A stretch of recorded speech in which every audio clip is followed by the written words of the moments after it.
And with us now to continue our conversation, Keisha Lance Bottoms. She is a senior advisor to the Harris-Walz campaign, as well as a former senior advisor to President Biden and former mayor of Atlanta. Thank you for being with us this morning. Do you think that Vice President Harris can win Georgia this time?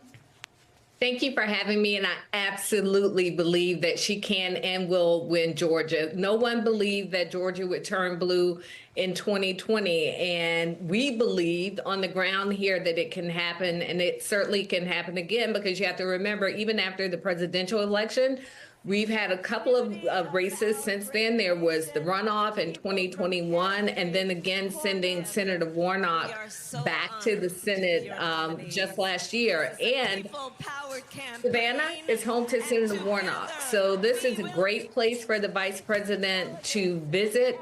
There's a saying, there's Atlanta, and then there's the rest of Georgia, where there's a lot of the rest of Georgia. About half of the population is in the metro area, but the other half of the population's in the state is throughout the rest of Georgia, and she will be hitting the rest of Georgia. And so what is it that the issues that she should be focusing on when she visits particularly rural areas, African-American voters?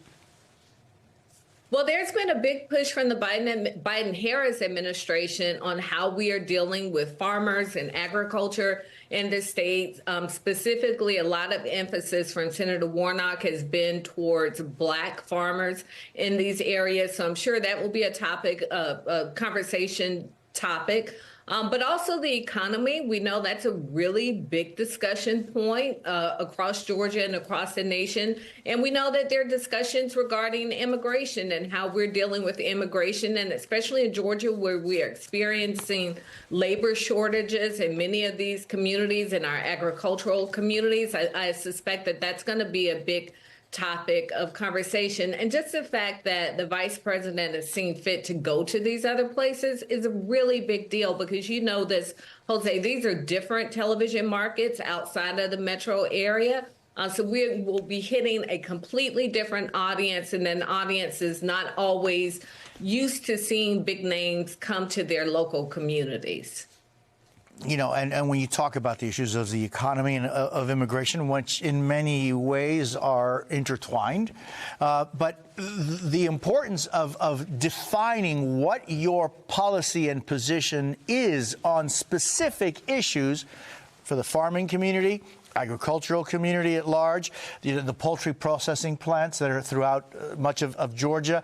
And I'm just thinking also immigration is so important. And Mayor, I'm just thinking, how has something that really people used to think was just a border issue affected Georgia?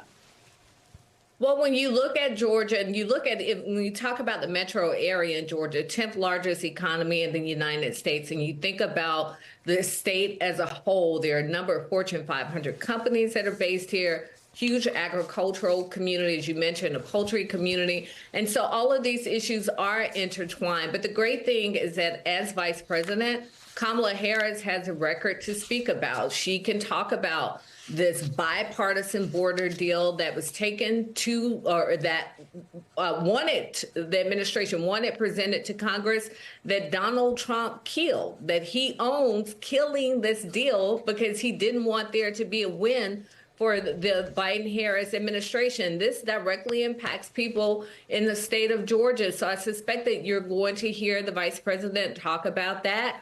And then there are a lot of great things that have happened in the state of Georgia directly coming from the Biden-Harris administration, a lot of economic impact and infusion of dollars into communities outside of the metro area, which, by the way, we know that Republicans didn't support the bipartisan infrastructure deal, but they sure are taking credit throughout the state of Georgia for it.